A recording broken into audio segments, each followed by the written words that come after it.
CPM ఎప్పుడు గెలిచేటువంటి విజయవాడ ఇదే మంగళగిరి తీసుకెళ్ళి సిపిఐకి ఇస్తారా? విజయవాడ వెస్ట్ తీసుకెళ్ళి అటుకిస్తారా? అసలు ఏమన్నా అర్థం పర్థం ఉందా? అంటే తనను నమ్ముకున్న వాళ్ళని ముంచాడు. ఎవరి కోసం? చంద్రబాబు కోసం.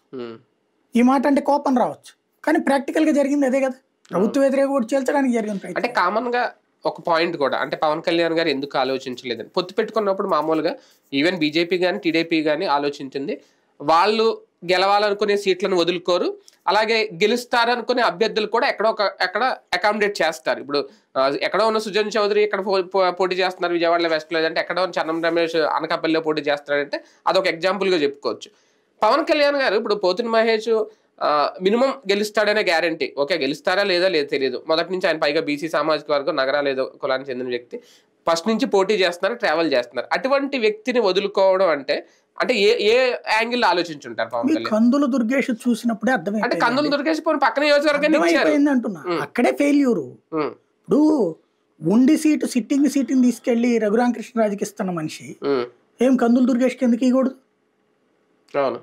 ఎందుకు ఇవ్వకూడదు కందుల దుర్గేష్కి? పోనీ సెంటిమెంటల్